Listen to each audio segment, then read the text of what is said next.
Seja bem-vindo a mais um episódio do YangCast. Que prazer receber você aqui mais uma vez. O ano de 2025 foi um ano maravilhoso e o melhor de tudo, nós mantemos um crescimento constante e mantemos você participando da nossa audiência, e esse é o segredo do sucesso do nosso podcast. Ter bons telespectadores. Eu sou o cara que eu puxo sardinha mesmo para minha audiência, porque eu sempre digo, quem assiste o Yang é uma boa audiência, porque é uma audiência que entende o poder do diálogo, entende que o diálogo ele transforma, o diálogo ele é importante para construir uma sociedade intelectualmente saudável. Então essa é a melhor definição que existe para a minha audiência aqui do Yang. Eu sei que você assistiu muitos episódios do Yang, viu muito corte do YangCast na internet.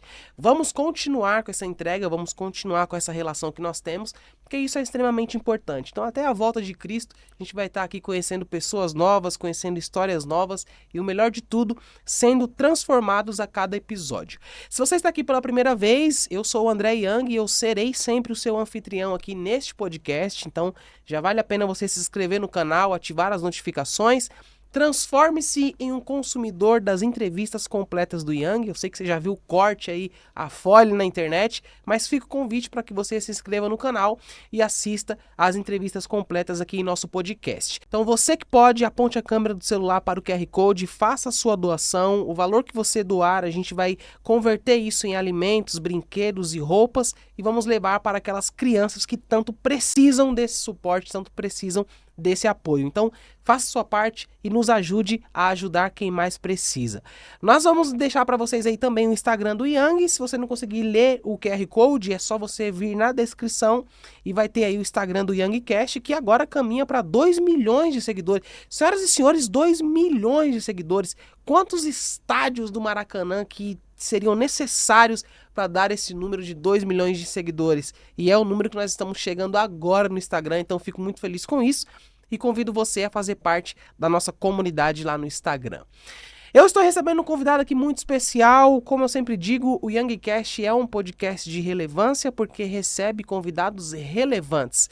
E esse convidado é alguém que tem um trabalho muito incrível. Eu recebi aqui a bio dele. Olha só, para vocês entenderem o nível do nosso convidado.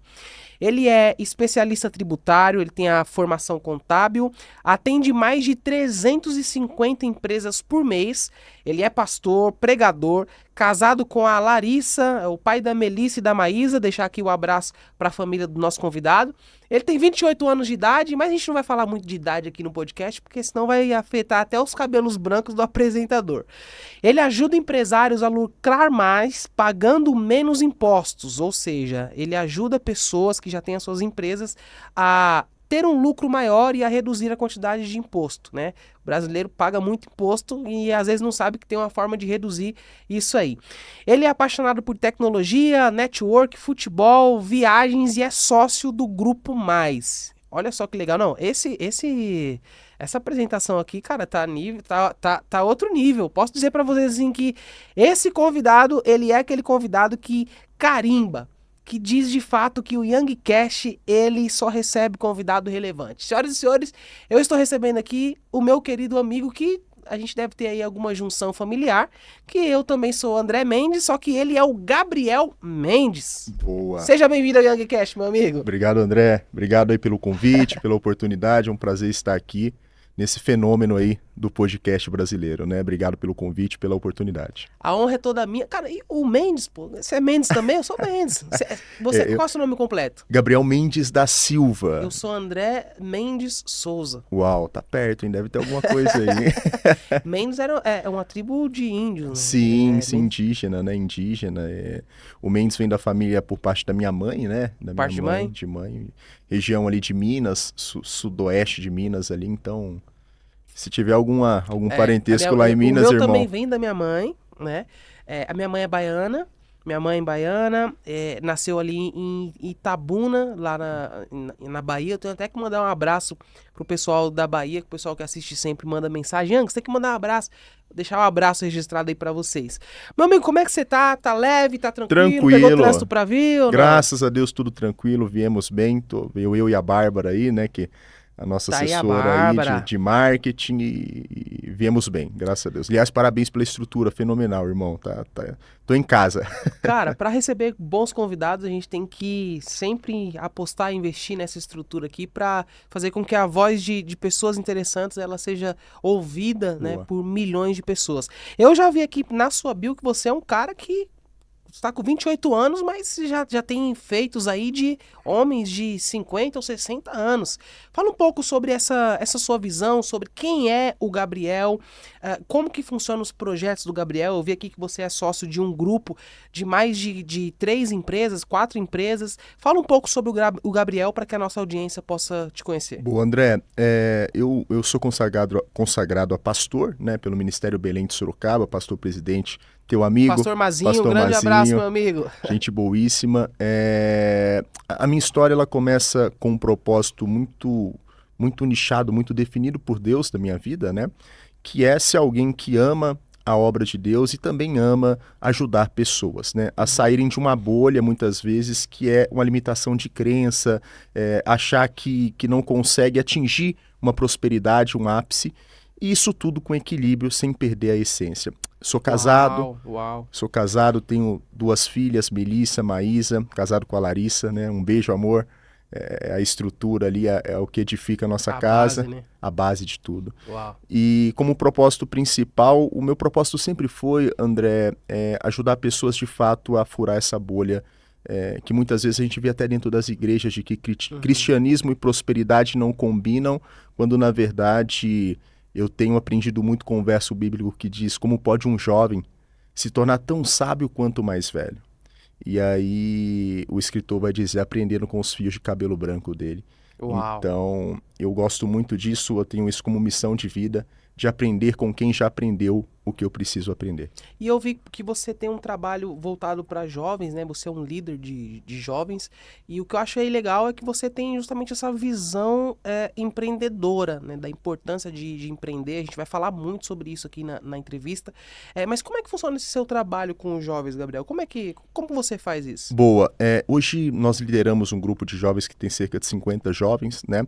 E eu tento trazer um pouquinho desses acessos que eu consigo mediante a minha profissão, né? Hoje nós temos como carro-chefe ali no nosso grupo uma empresa, que é a Business Solution Inteligência Tributária, cujo foco é ajudar o empresário a pagar menos imposto dentro da legalidade, e com isso ele tem mais lucro, ele tem mais qualidade de vida, porque é assustador, André, 95% das empresas no Brasil pagam mais imposto do que deveriam. Então, esse trabalho ele me abre muitas portas. Hoje eu sento com empresários que são milionários, que faturam milhões, e muitas vezes o jovem cristão ele não tem esse acesso, ele não tem o acesso a essa mesa. Então, o que eu tento trazer para os jovens, além, né, de toda uma questão bíblica, de toda uma questão espiritual, é que se um menino que veio de Minas com 13 anos de idade, sentou no fundo da Assembleia de Deus com o Nike Shox furado que tinha ganhado do tio, sentou nessa mesa, eles também podem sentar. Então, esse trabalho com jovens é um trabalho muito... Eu tento formar jovens empreendedores hoje que estão perto de mim. Que às vezes se fala pouco disso nas igrejas, né? E olha o quão importante é você olhar para a próxima geração e pensar que se você investir no jovem de hoje, ensinar um caminho de empreender, nós teremos muito mais cristãos empresários no amanhã, né? Total. Isso é uma bolha mesmo, né? Porque muitas vezes esse jovem, ele não sabe nem por onde começar. Exato. Qual o primeiro passo, qual o caminho que eu vou seguir, ele tem qual profissão eu vou seguir. Às vezes ele quer uma profissão que o padrão de vida dele ainda não consegue entregar aquilo para ele. Então, muitas vezes ele está perdido, ele está desnorteado nessa esfera da vida dele, que é a área financeira. E com esse conhecimento que nós viemos adquirindo aí, nós conseguimos ajudá-los aí de alguma forma. Consegue dar o suporte. E hoje como é que funciona? Você é sócio do grupo M+, né? Qual é a visão? Qual é o tipo de negócio que você atua? Como é que funciona o grupo M+. Bom, o grupo M+, ele é um grupo que tem mais de 65 anos de vida. Somos em 2 sócios, eu e meu sócio, mandar um abraço, Marcelo Galo. O Marcelo Galo, ele é o cofundador, o pai dele foi o fundador do grupo, né? E veio a falecer. E aí nós nos conhecemos, formamos aí um corpo bem legal aí, pegou a experiência dele, ele é um cara muito empreendedor, tem uma bagagem absurda. e também esse conhecimento técnico meu. Então nós somamos e conseguimos pegar um grupo em 7 anos e alavancar ele em cerca de 600% em lucratividade. 7 anos? Cara. 600% em lucratividade, em tamanho. Hoje nós atendemos mais de 350 empresários e está muito linkado com aquilo que Deus tem na minha vida, né? Porque no final do dia, são empresários que também precisam entender o que é o evangelho. Eu já sentei em reuniões, André, que a reunião, a pauta era imposto e terminou em oração. Uau! Então, Uau. Eu entendo que existem CNPJs que são apenas empresas, mas existem CNPJs que são propósitos de Deus na nossa vida. Existem CNPJs que são apenas empresas e existem CNPJs que são propósitos de Deus na nossa vida. Quando você fala assim, que uma reunião ela começou falando sobre carga tributária e terminou com oração, isso abre um pretexto para mim te perguntar. Então, é realmente possível ser empresário, ser próspero, sendo cristão e sem perder princípios? Total. Eu gosto muito de João 10:10. Jesus vai dizer que ele veio para dar vida e vida em abundância. Yes. E abundância tem a ver com plenitude. E Deus não fez alguém com a determinação de ser pobre ou de não ter o teu negócio ou de ter uma vida limitada.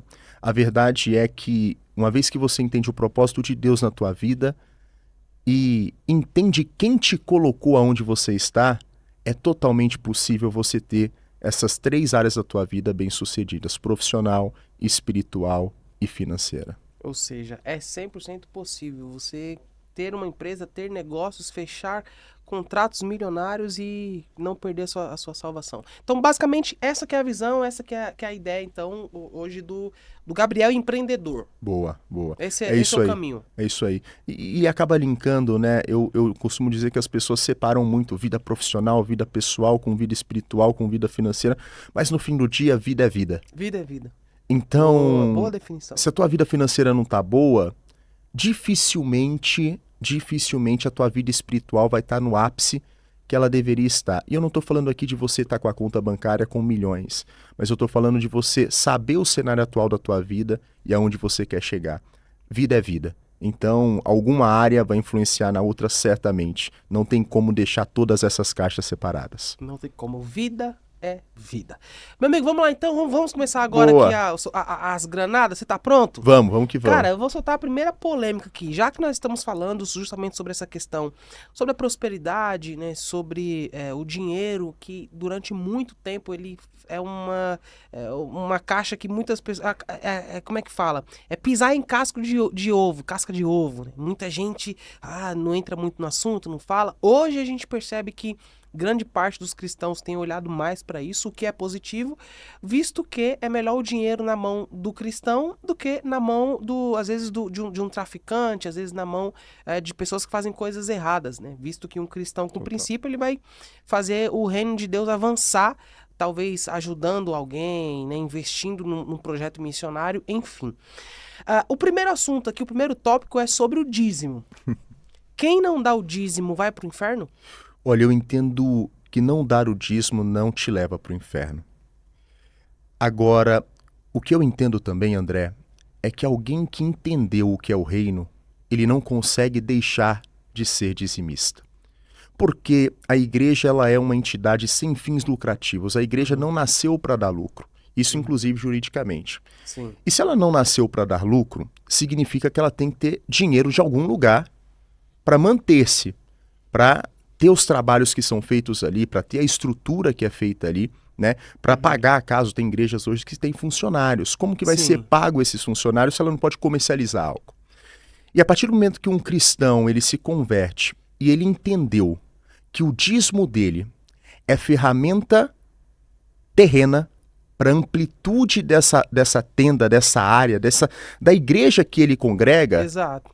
Cara, não tem como esse cara deixar de ser dizimista, porque o dízimo dele não é para o pastor da igreja.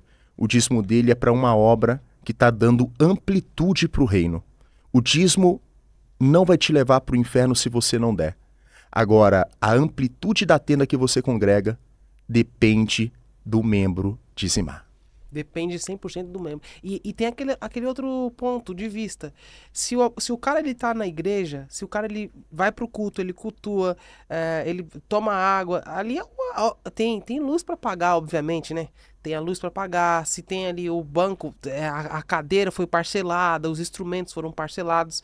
Você acha que falta um pouco desse entendimento na vida das pessoas que elas negligenciam o dízimo, né? Porque muita pessoa se apega no, não, mas não dar o dízimo não é pecado. Muitas pessoas se apegam nisso e elas acabam negligenciando que o dízimo, de fato, ele é o que faz a igreja, né, fisicamente falando, ela continuar existindo, Total. pagando aluguel e etc. Total. A verdade é que a maioria das pessoas que tem essa narrativa de que dizimar é pecado são pessoas que não têm boa gestão financeira. Uau. A verdade é que as pessoas que não dizimam e usam isso de muleta por não ser pecado são pessoas que não têm uma boa gestão financeira pessoal. E faz com que essa muleta seja um amparo legal para ela não administrar bem aquilo que Deus colocou na mão dela, ao ponto de ela não ser grata o suficiente de investir na amplitude da congregação que ele congrega. Então não se trata muitas vezes de uma ideologia espiritual de ser pecado ou não, mas se trata de uma má gestão financeira. É simplesmente má gestão. Total. Né? A pessoa não tem uma boa gestão, aí o dinheiro ela já pega, já trabalha para pagar a conta, É isso. pegando de verdade, e não consegue dizimar. Aí é onde vem o segundo ponto aqui, um segundo pilar, a prosperidade, né? Durante muitos anos a gente ouviu isso, principalmente da geração anterior, de que não, olha, o crente tem que tomar cuidado porque se ele ganhar dinheiro ele vai se corromper, então evidentemente se corrompendo ele vai perder os princípios, ele vai para o inferno. Então o cristão, o que era vendido era isso, o cristão para ser mais próximo de Cristo, ele precisa ser simples e humilde em sua vida financeira. Ele não pode ter carro do ano, não pode ter casa própria, ele não pode usar roupas de marcas e etc. E aí é onde vem a primeira questão. O cristão, ele deve sim pensar em ser rico? Sim. Eu entendo o seguinte, Deus não fez todo mundo para ser rico. Ponto. Né? Se nós pegarmos Eclesiastes capítulo 9, ele vai falar um pouquinho sobre isso. Que não é todas as pessoas que vão ter terras, não são todas as pessoas que vão, de fato, atingir um nível de riqueza muito amplo. Mas eu cresci ouvindo, André, que é mais fácil, né, o camelo passar pelo buraco da agulha do que um rico herdar o reino dos céus. E de fato Jesus fala isso. O problema nunca foi o dinheiro com o crente. O problema nunca foi você ser rico. O problema é o lugar que o dinheiro habita na tua casa, no teu pensamento e na tua vida. O problema não é ter dinheiro no bolso. Entendi. O problema é o dinheiro ser o dono do teu coração. E é aí que mora o perigo. Prosperidade não tem a ver com saldo bancário. Prosperidade não tem a ver só com dinheiro. Prosperidade tem a ver com o entendimento que dinheiro é ferramenta para a amplitude do propósito de Deus na nossa vida. Ele não é um limitador, mas ele pode nos dar acessos que nós não temos. Então, o cristão ser rico é totalmente possível e eu não vejo pecado nisso. Inclusive, a Bíblia vai dizer que a bênção do Senhor enriquece sem dores. Então, não tem problema nenhum em ser rico, desde que seja uma riqueza abençoada. E, por exemplo, você que é um cara assim, empresário, você que é um mentor, você que é um gestor, qual é a forma prática? Uma forma prática do cristão empreender, por exemplo? Boa. A forma prática é que todo mundo tem algo bom. Provavelmente você nem percebeu, e eu gosto muito disso. Quando Josias é chamado para ser rei, nós vamos ver que 300 anos antes já havia uma profecia de que Josias seria rei. A verdade é que antes de Josias ser rei, Deus já tinha determinado um propósito na vida dele para que ele fosse rei. Então tem coisas que Deus nos deu. Deus deu talento para todo mundo em alguma coisa da vida. Talvez você é um excelente cantor. Será que você não consegue pegar isso, transformar em produto e vender para ensinar pessoas como cantar? Ensinar pessoas a ter uma noção básica de música? Talvez você tenha uma forma de montar esboços bíblicos que você consegue ter uma metodologia que ninguém consegue. Será que Deus deu isso só para você? Né? Então, empreender, eu costumo dizer que tem que dar o primeiro passo. Se Davi tivesse esperado a melhor arma para derrubar Golias, André, talvez ele não teria vencido a guerra. Mas ele foi com o recurso que ele tinha. Então começa. O mais importante é saber que o Deus de Davi está contigo nessa guerra. O recurso inicial talvez não seja o apropriado. Mas vá, começa, porque com o que tem é o que você tem que começar hoje. Isso que você falou aí, eu achei de uma preciosidade, cara, muito grande. Eu até queria entender até que ponto o meu propósito ele pode estar ligado com a minha vida financeira. Total.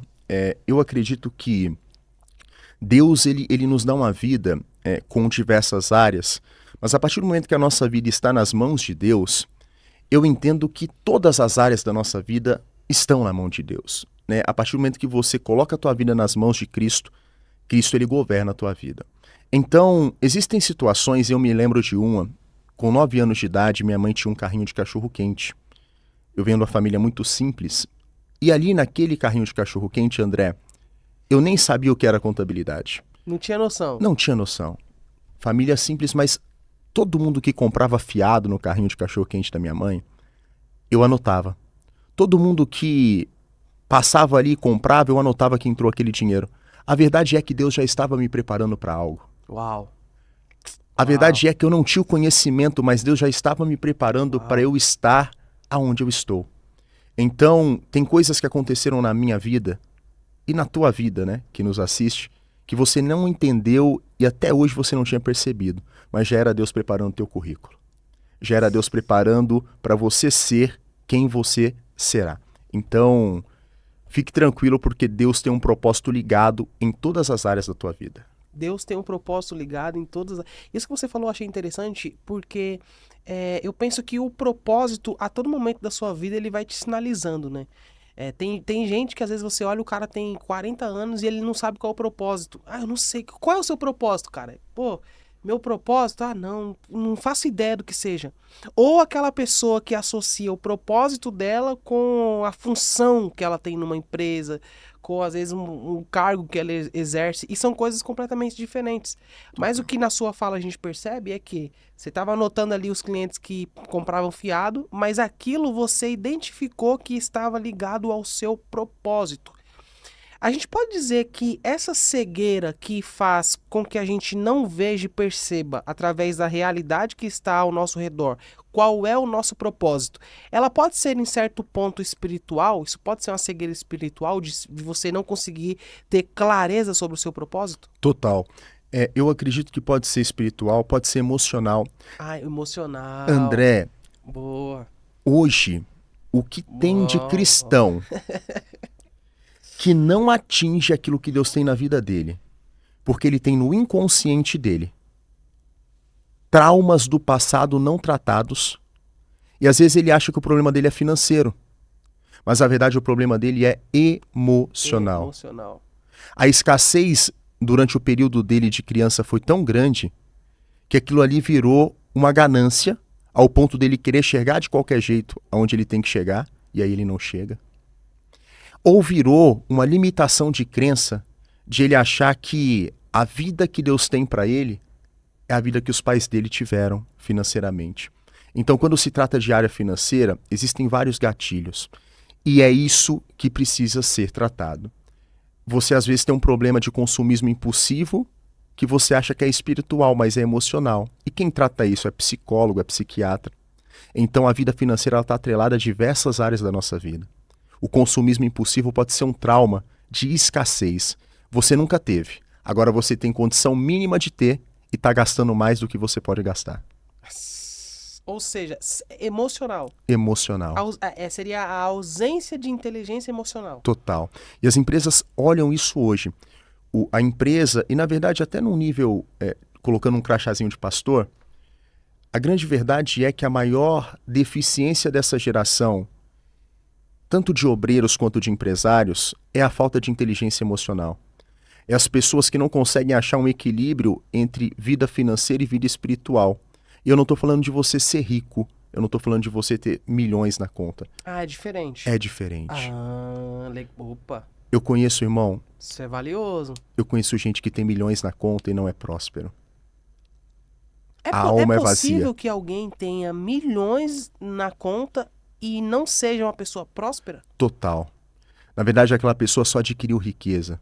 Mas ela adquiriu a riqueza que não é abençoada. E essa causa dores.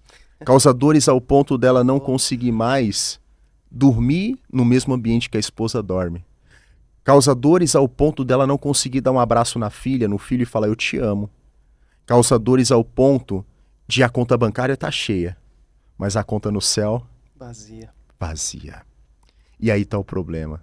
Prosperidade não tem a ver com saldo bancário. Prosperidade tem a ver com o como você chegou lá. Uau.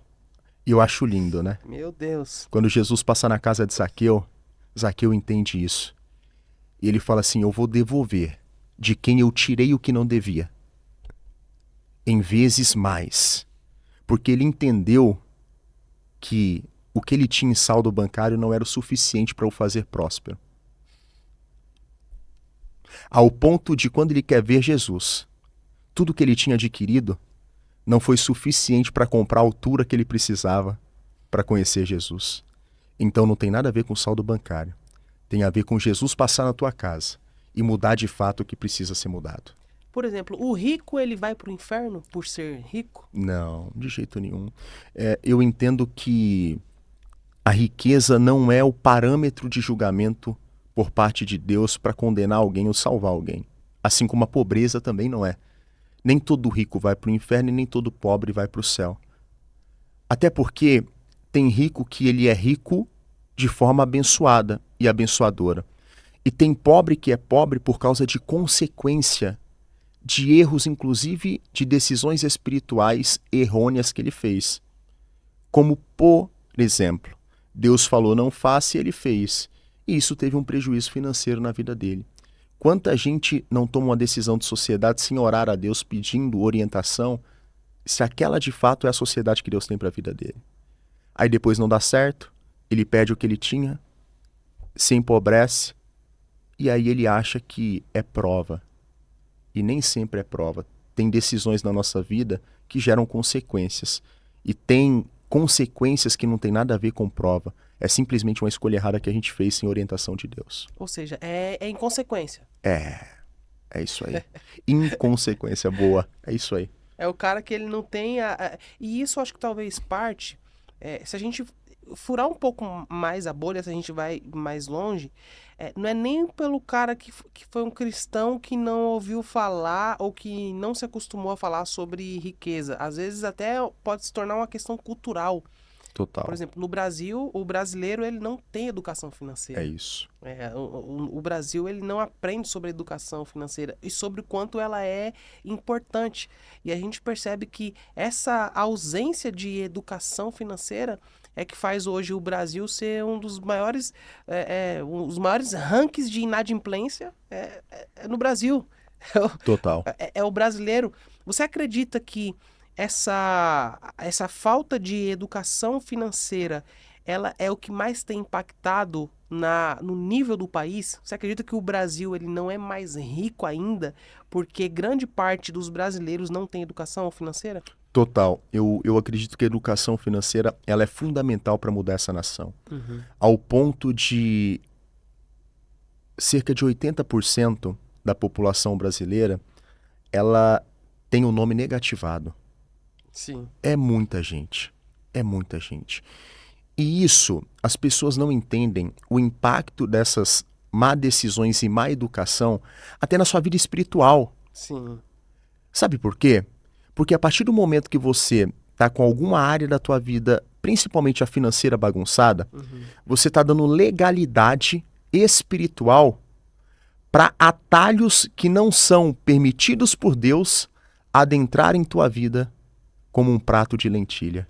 Você está com fome, tem um prato de lentilha. Aí você troca aquilo que Deus tem para tua vida, porque a necessidade e a fome é tão grande que você esquece a tua essência e negocia valores que não são negociáveis.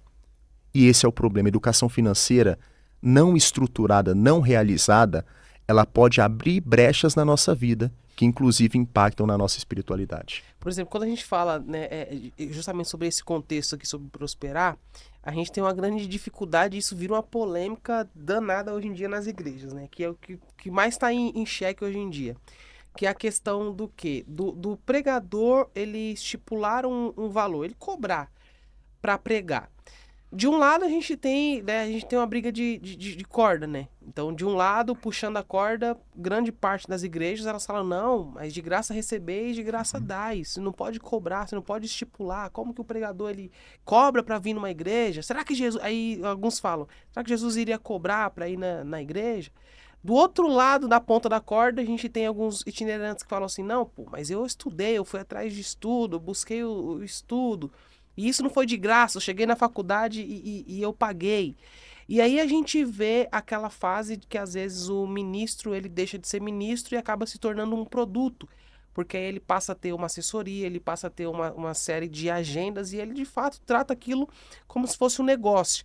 Como que você enxerga essa visão, cara? Você que é um cara mente aberta e um cara que entende de empreendedorismo, como que você enxerga essa visão acerca de cobrar para pregar? É errado cobrar para pregar? Eu acho que o errado é alguém que tem a motivação de pregar exclusivamente por dinheiro. Existem pessoas, Legal, boa. existem pessoas que sobem no púlpito para descer com o bolso cheio. A motivação está errada. Agora, a partir do momento que você tem a motivação certa, ainda que você suba num púlpito com o bolso vazio, eu creio num Deus de provisão. Então, o problema não está em cobrar para pregar. O problema está quando você só está pregando porque cobra. Você se perdeu no caminho e esqueceu que a essência ainda é Cristo e o Evangelho. Mas o pior disso tudo, meu irmão, não é também só quem cobra para pregar. O errado é pastores que não têm condição. E muitas vezes tiram do sustento da tua casa e família para tentar trazer uma audiência para a tua igreja por não saber gerir um povo e pastorear uma igreja. E é aí que está o problema. É aí que está o problema. A partir do momento que você tira o dinheiro do sustento da tua casa, da tua família, e de trabalhos que deveriam ser prioridade na igreja e coloca isso no bolso de um pregador, aí você começou a criar um problemão. Então o problema não é só cobrar para pregar. Às vezes o problema é de quem paga sem poder pagar. Às vezes o problema é de quem, na maioria das vezes, até tira do... É aquela igreja que ela paga 10 mil pro pregador, né? Ela vai lá, dá aquela oferta ali que ele pede. Só que no social da igreja não tem 10, nem 15, às vezes nem tem cesta básica. É isso aí. Eu vou além desse serviço social, eu acho interessante porque o papel do homem é ele ser provedor. Sim. E existem pastores que tiram esse dinheiro do próprio bolso. E muitas vezes não deixa a esposa comprar o sapato que quer. Peraí. A esposa está precisando de um sapato, está precisando de uma bolsa. E o pastor tira o dinheiro do bolso dele, da casa dele, da família dele, para colocar no bolso de um pregador que cobra 10, 15, 20 mil reais e não dá o mínimo de sustento para a tua família. Qual é a prioridade? Será que isso está correto? Então, o provedor está deixando de ser provedor para pagar muitas vezes alguém que está subindo num altar apenas com interesse exclusivo de ganhar dinheiro. De quem apenas está ali porque quer ver de fato como um negócio. É isso aí. A gente teve até um tempo atrás uma cantora que ela falava isso, né? Que o reino virou negócio. Então, na sua visão, o erro não é só de quem cobra, né? De quem cobra o valor exato ali para pregar, mas também de quem paga lesando a sua própria casa ou até outras áreas da igreja. É isso aí. E assim, em relação ao pregador cobrar, eu acho que isso é algo muito particular. Existem pregadores que são pregadores por chamado ministerial, apenas. Ah, sim. E existem pregadores que tornaram a sua profissão e vivem disso. Então, avião não é de graça, o hotel não é de graça. Existe uma família que está lá aguardando esse pregador para chegar e comer uma pizza. Então, eu acho que tem que ter um alinhamento de expectativa muito claro entre eu posso pagar o que ele estipulou e se esse pregador também está de acordo com a vontade de Deus na vida dele. A partir do momento que eu entendi que eu sou um produto, eu confesso para você, aí já perdeu a essência. O cara já não sabe onde ele mais está indo. O cara já... Eu acho que ele já não prega, ele está dando show. Essa é a verdade. Agora, e quando você pega, por exemplo, o pastor que ele é próspero, que tem ali uma boa vida financeira, e o membro não. Quando o pastor é rico e próspero e o membro não é, onde está o erro? Essa pergunta é muito legal, André, porque quem está fora da igreja olha para a igreja e acha que dentro da igreja é uma quadrilha de fazer dinheiro.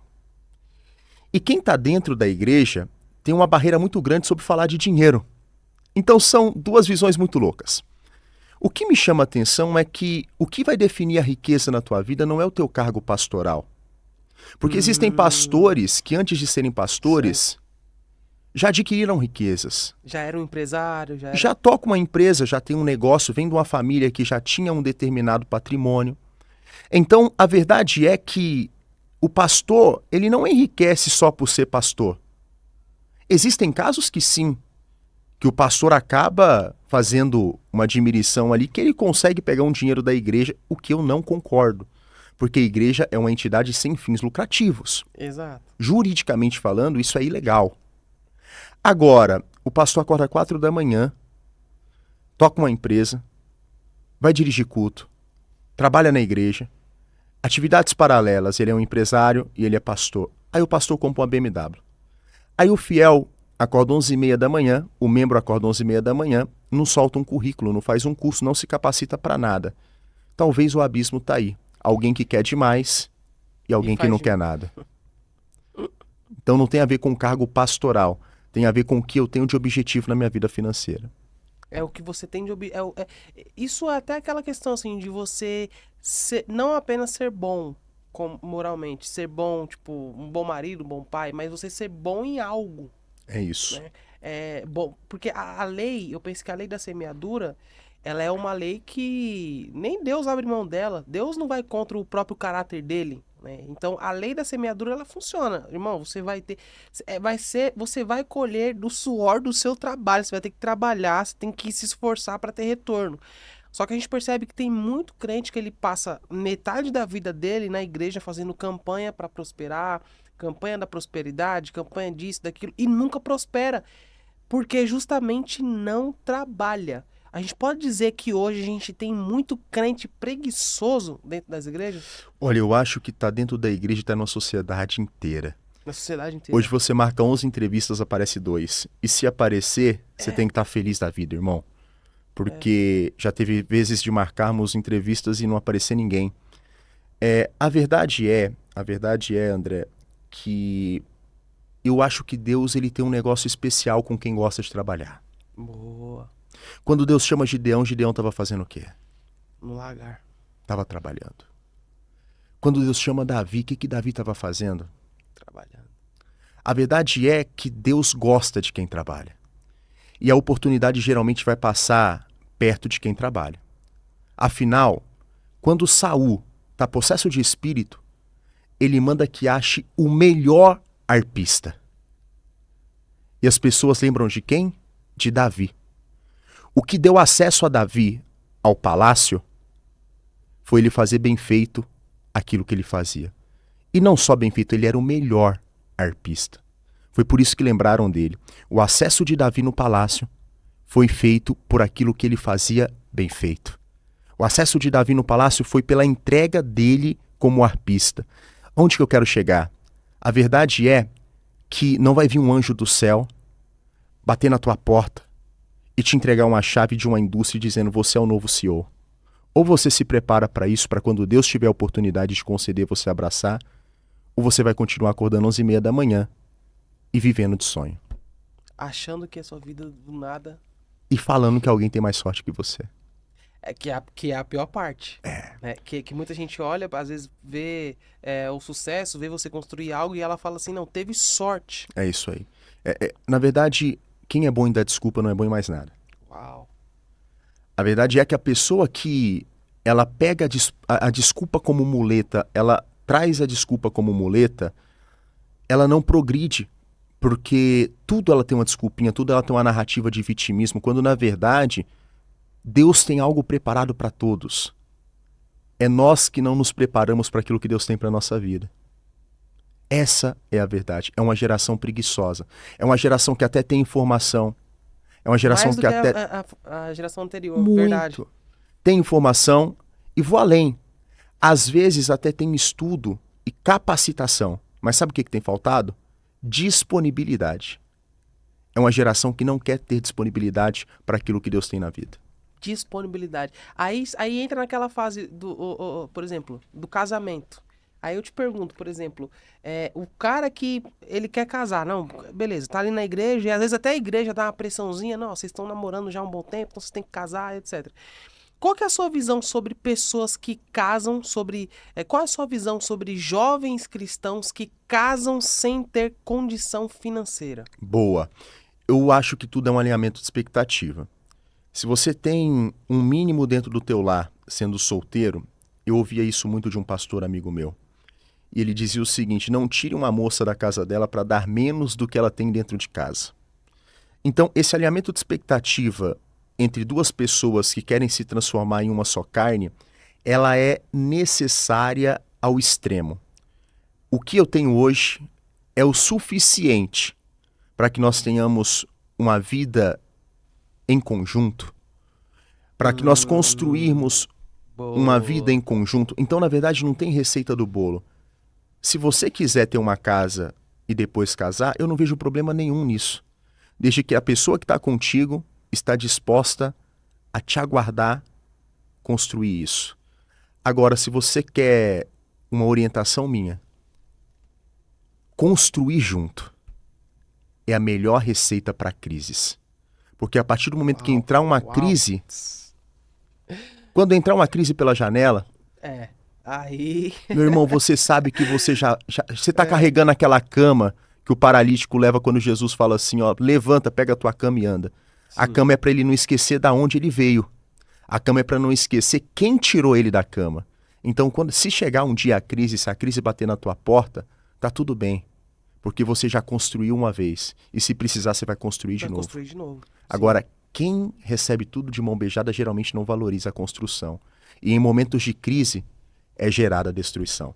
Então, isso aí é uma orientação que eu deixo. Ninguém vai ter a vida perfeita com tudo que precisa para casar. Sempre vai estar faltando alguma coisa. A grande questão é, qual é o alinhamento de expectativa? Agora, tem uma que é bem polêmica também, que é tipo assim, do cara que ele vai casar, né? Tá no relacionamento, vai casar e tal. E aí ele constrói em cima da casa da sogra, por exemplo, na casa do sogro.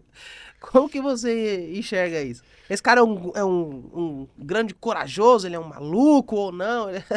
Cara, vamos lá. Eu acho que, de novo, né, vai de um alinhamento de expectativa. Às vezes, a única condição que aquele cara tem para aquele momento é isso. Sim. E tá tudo bem. No final do dia, o que não pode acontecer é eu me conformar com aquilo. Boa. Eu me conformar em apenas receber. Porque o problema dessa geração é que é uma geração que ela não quer construir pelo teu suor, mas ela quer herdar ou receber pelo suor de alguém. E aí a gente começa a ter um problema de vitimismo, a gente começa a ter um problema de bolha, dessa pessoa não alcançar aquilo que Deus tem para a vida dela simplesmente pelo fato de ela ser alguém que não está disposta a construir. É muito mais fácil eu ganhar do que eu construir. Só que a Bíblia fala que é melhor você dar do que receber. Então, não se conforma em receber. Se você só está recebendo, tem alguma coisa errada na tua vida. Começa a ter o propósito de ser abençoador. Porque quem só é abençoado, tem alguma coisa errada. Quem só recebe, o cara que está na posição só de quem recebe, é porque não está fazendo certo. Não está fazendo certo. Eu entendo que a viúva tinha pouco azeite. Certo. O profeta chega. Deus multiplica. A partir do momento que Deus dá para ela o que ela não tinha, ela começa a dividir com As pessoas. com os as vizinhos. pessoas. Uau. Então ela entendeu de fato que melhor do que receber É dar. é dar. Ao ponto de não ter acabado o azeite, né? Acabou foi as vasilhas. Acabou as vasilhas, mas o azeite permaneceu. É isso aí. Cara, é bíblico o marido, apenas o marido administrar né, o valor ali, o dinheiro de casa? Essa deve ser a função mesmo do marido, administrar o dinheiro? Não, o dinheiro tem que vir todo aqui pra mim e eu administro. Isso é bíblico, não é? Como que você encara isso? Eu encaro isso como machismo, irmão. É machismo? É machismo. Então não é bíblico, é machismo. Eu acredito que é machismo. Sabe por quê? Eu, por exemplo, eu sou muito bom em fazer dinheiro. Só que o meu tempo hoje ele é muito escasso para administrar os recursos. Então, na minha casa, quem administra os recursos são a minha esposa. A verdade é, a minha esposa é muito melhor do que eu em administrar recurso.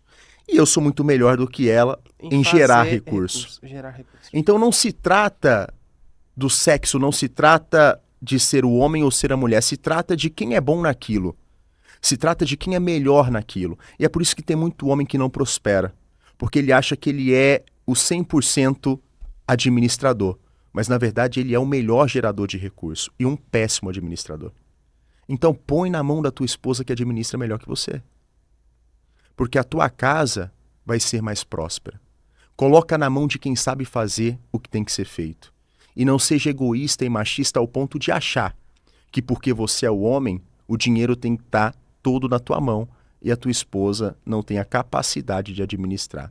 Agora, se você é o melhor administrador, é você quem deve administrar e não ela. É tudo uma questão de consciência, né? De consciência, de entender, de repente, se é a mulher ou se é o homem que tem a capacidade de administrar. Porque gerar recurso e administrar recursos são duas coisas completamente diferentes. Diferentes. Você sabia, André, que a maior dificuldade de um bom vendedor é ele administrar? Porque geralmente nós não somos nota 10 em tudo.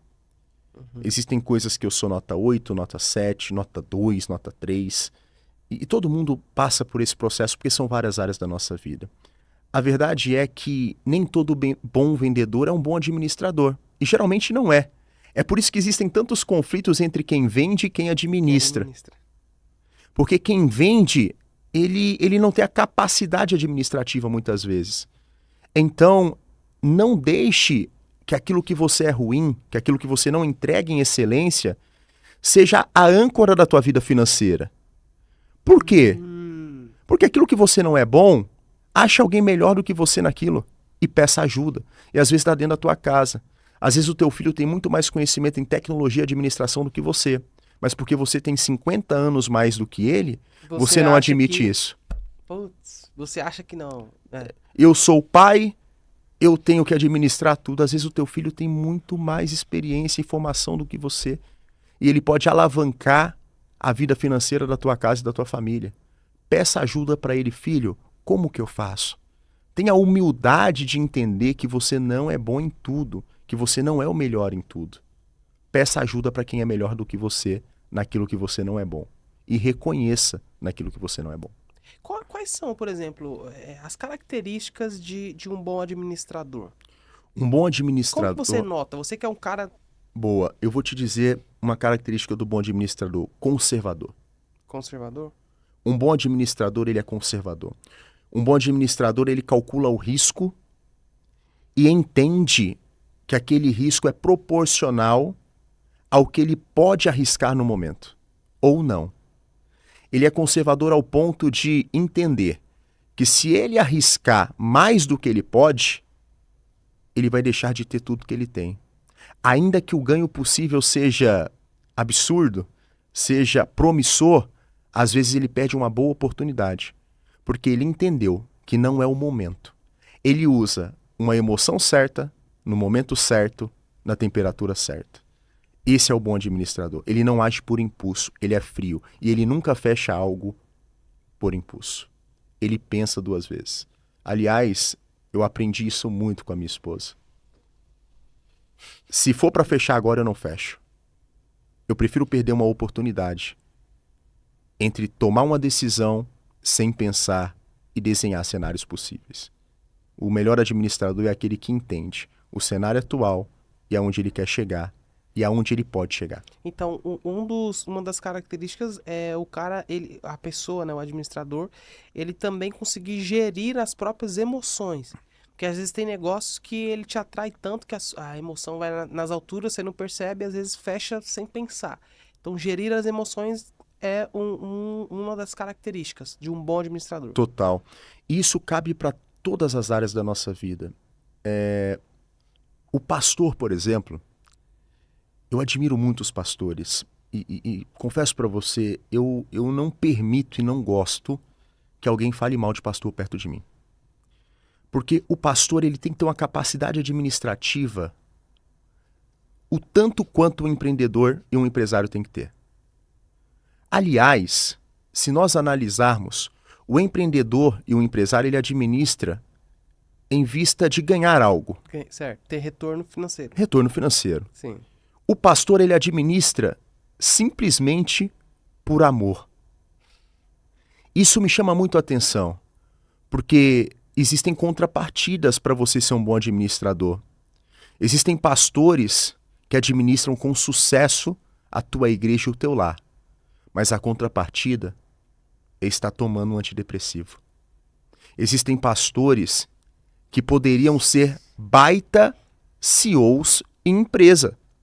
Poderiam ser diretores de empresa que ganhariam 50, 60, 100 mil reais, mas que abriram mão disso para viver o verdadeiro ministério. Então, eu admiro demais pastores, porque geralmente, olha, eu sento com muitos empresários. Pastor... Irmão, eu sento com muitos empresários. Falei isso com o meu pastor no aniversário dele. Eu nunca vi alguém administrar como o pastor administra. Ter a capacidade de administrar conflito, gerir pessoas. A regente brigou com a regente, a irmã não fala com a irmã, e o pastor tá ali no meio falando, eu preciso trazer todas as ovelhas para perto. Manter dentro do mesmo celeiro. E muitas vezes a contrapartida é a tua saúde, a contrapartida é a tua vida financeira. Existem pastores que eu já vi tirar dinheiro que não tinham condição de ter, André. De tirar naquele momento. Para ajudar famílias que precisavam naquele momento de uma ajuda. Pegar a última reserva, aqueles R$ 1.500 que estava guardado, para ajudar alguém que precisava de ajuda. Um administrador empresarial pode ser que ele não faça isso, porque ele vai estar sangrando o negócio dele. Só que o pastor, ele é tão pastor, ele é tão amoroso, que às vezes ele sangra aquela reserva que ele tinha, com a confiança que Deus não vai deixar faltar. Meu Deus. Para ajudar uma ovelha que precisa. E sem ter retorno financeiro. E sem pensar em retorno. Essa é a oferta verdadeira. Cara, ó, no contexto ali de relacionamento, como que você enxerga num casamento onde tem a famosa reserva de emergência oculta? Que geralmente a gente tem a reserva de emergência do casal, mas quando um cônjuge ele faz ali, ele esconde, né, o dinheiro do parceiro ou da parceira. Como que você enxerga isso? Eu acredito que nós devemos nos amparar com a Bíblia. A Bíblia fala que quando o homem se une à mulher, ele é uma só carne. E uma só carne significa que não tem como a mesma carne ter informações distintas, não tem como a mesma carne ter contas bancárias que não têm transparência um com o outro. A gestão é unificada. Não são mais dois, agora são um. O que eu entendo? Existem pessoas que têm compulsão, têm consumismo ao extremo. Essas pessoas que têm uma compulsão e um consumismo ao extremo, muitas vezes ela não tem a capacidade de ver o dinheiro na conta. Certo. Então, às vezes, um desses dois, ele tem que trazer para ele uma autoridade de aprovação. Entendi. Isso funciona e funciona muito bem. Por quê? Porque você está entendendo no que você é bom e no que aquela pessoa não é boa. Sim. Agora, o ato de esconder, eu nunca vi alguém que escondeu algo para ajudar alguém a ter ajudado. A verdade é que a transparência, relatada em Efésios 4:21, vai dizer que a verdade deve ser dita a todos. Quem dirá a tua esposa e o teu marido? Então, eu acho que omitir, esconder algo da tua esposa ou do teu marido, tem alguma coisa que precisa ser trabalhada aí. Tem alguma coisa que precisa ser tratada. Errado e assim, vai dar ruim. Vai dar ruim. Vai dar Pegando ruim. pelo princípio que o relacionamento ele tem que ter diálogo, não faz. E não tem que ter segredos, né, cara? Não. Não tem porquê. Isso é quase a mesma coisa de, por exemplo, de esposa ou esposo que tem senha no celular e a esposa não pode saber. É isso. Exatamente. É um só. Acabou. Aliás, juridicamente, irmão, se você não fez um acordo nupcial, juridicamente, se você não fez um acordo nupcial, a tua esposa, você casou com ela com regime parcial de bens, a partir do momento que você casou, ela é tua sócia. É 50-50. Não tem. Acabou esse negócio. Tem gente que casa e fala assim, o que é seu é nosso e o que é meu. Esquece, nem juridicamente você tá amparado. É uma carne só. É sócio. Já era, é sócio de vida. Ou, mas a minha esposa tem problemas financeiros, ela é compulsiva, tal. Traz para você a autoridade de aprovação. Agora veja se é ela mesmo que é consumista e compulsiva ou se você quer mão de vaca. Ao ponto de não deixar ela ter o básico. Porque se você for o mão de vaca, não é você que tem que autorizar nada. Aí tem que ter um acordo ali, uma conversa, um equilíbrio, um orçamento. Você pode gastar isso aqui, tá de acordo? Você pode gastar aquilo ali para ter um relacionamento duradouro. Agora, Gabriel, qual é o conselho que fica, então, para as pessoas? Talvez muitas pessoas que vão ver essa entrevista aqui, elas vão se identificar muito com essa dificuldade, talvez, de gerir, né, financeiramente, de gerar recursos. Como que funciona hoje? Hoje, no seu ecossistema, você tem algum tipo de mentoria, de direcionamento que você dá para essas pessoas? Como é que funciona? Hoje, o nosso ecossistema ele trabalha muito com uma contabilidade consultiva. Né? Nós entregamos para os nossos clientes muito mais do que apenas uma contabilidade. E na minha própria rede social nós temos disponibilizado muito material em relação a isso, mas uma primeira orientação é: aquilo que não se registra não se controla. Então, se você tem tido problemas financeiros, começa registrando a tua vida financeira. O que é isso? Hoje existem diversas ferramentas que você pode ali tirar uma foto de um comprovante de pagamento, que você pode escrever uma mensagem para uma IA e ela ir ali e preencher um relatório diário, semanal, mensal de todos os teus gastos. Porque às vezes o problema está em você não saber para onde está indo o teu dinheiro. Você até gera muita grana, mas você nem sabe com o que você gasta.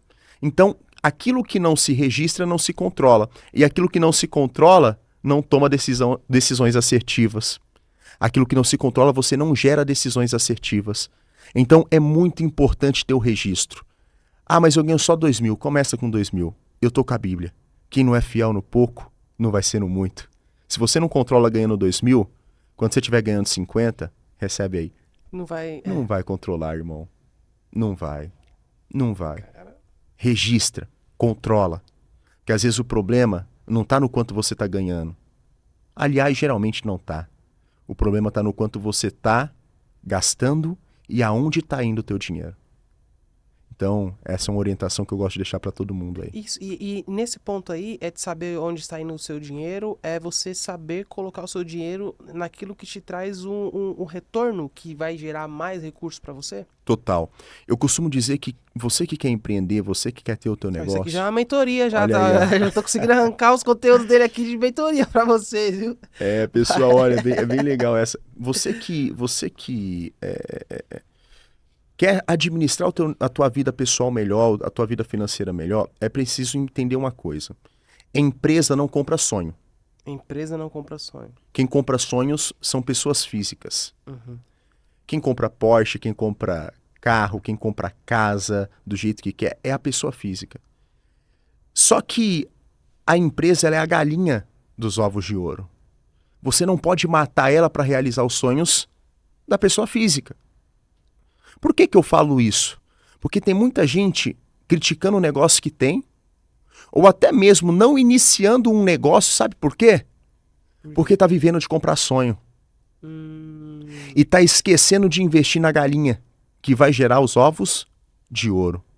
A verdade é que nós precisamos, como empresa e como negócio, e como alguém que quer prosperar na vida financeira, entender que empresa compra dinheiro, empresa compra resultado, empresa compra aquilo que vai gerar ainda mais dinheiro para ela poder gerar dinheiro suficiente para que essa pessoa física comece a realizar os teus sonhos. Então, se eu posso te trazer uma orientação em relação a isso, André, e a todos que nos escutam aqui. Pessoal, não coloque o sonho na frente do propósito. Uau. Porque no final do dia, um propósito bem estipulado e bem executado, ele te ajuda a realizar sonhos. Agora, um sonho mal gerido te deixa distante do teu propósito. É isso. Pegaram a visão? Então, um sonho mal gerido pode deixar você longe do seu propósito. Meu amigo, deixa suas redes sociais. Quem quiser adquirir qualquer tipo de mentoria, quem quiser conhecer mais. Para quem não sabe, o Gabriel ele também é um contador, então a gente tem muitos empresários que nos assistem. Quem quiser conhecer um pouco mais do seu trabalho, quem quiser contratar você, fala um pouco sobre essa questão, explica um pouquinho como é que funciona essa questão tributária para os empresários que estão nos assistindo agora, eles entendam o que o seu negócio pode proporcionar e depois deixa o seu Instagram aí, divulga, fica à vontade, meu amigo. Boa. Esse produto que nós temos lá da inteligência tributária, esse negócio da inteligência tributária que é a Business Solution, eu vou tomar a ousadia de dizer que nós somos o que o André é hoje para o podcast. Né? Esse fenômeno, né? E que você que não sabe, pessoal, sonha em fazer um podcast, o cara é fenomenal. Vocês precisam entender o que é isso aqui. Isso aqui não é só uma mesa, isso aqui não é só um ambiente ao qual a gente aprende um com o outro em relação à comunicação, à vida espiritual, a negócios, mas aqui é uma mesa que gera negócios. Aqui é um podcast que faz você crescer como empresário.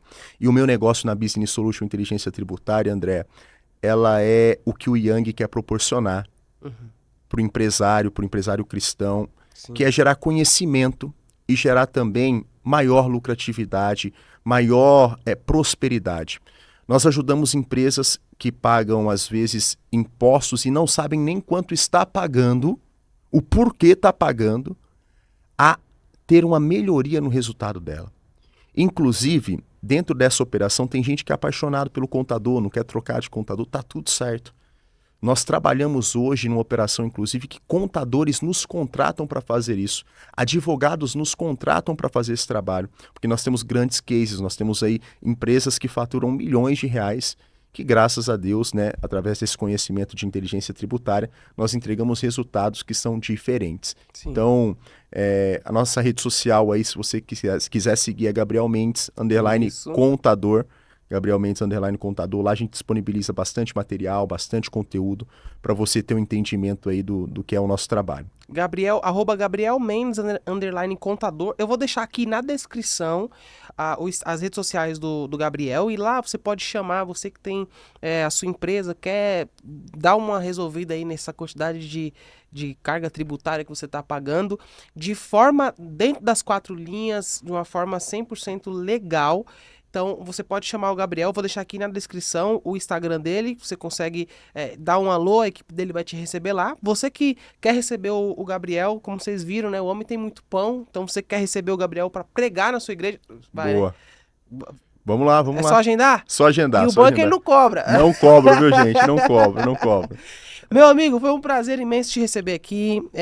Quero te parabenizar pelo sucesso, você é um cara novo, você é um cara de 28 anos, mas é nítido o quanto você é aquilo. Eu ouvi uma frase uma vez, cara, e eu guardei aquilo pra vida. Não existe nada mais poderoso do que um homem que entende o seu propósito. É isso. E isso eu carreguei pra vida. O cara pode ser um cara de 60 anos que não sabe o propósito dele, mas ele pode ser um cara de 28 que sabe o propósito dele. E todo homem que descobre o seu propósito e vive o seu propósito, ele é como uma flecha lançada. É Não isso tem mesmo. mais retorno. Você nunca vai ver, por exemplo, você não vai ver o Yang amanhã fazendo uma faculdade de medicina, você não vai ver o Yang amanhã fazendo um curso de advocacia, não. Eu achei o meu propósito. É isso. Eu já sei para que eu nasci. E nascer para impulsionar pessoas é o meu propósito, nascer para dar voz a pessoas é o meu propósito. E eu tratei de entender isso, e é por isso que a gente consegue viver hoje com excelência, e é isso que eu enxergo em você. Que você continue alcançando mais vidas, que você continue sendo esse diferencial, né? O seu trabalho, como a gente falou aqui, às vezes a pessoa vê o podcast, ela acha que é só podcast, mas quando você vai a fundo, você entende que é mais do que isso.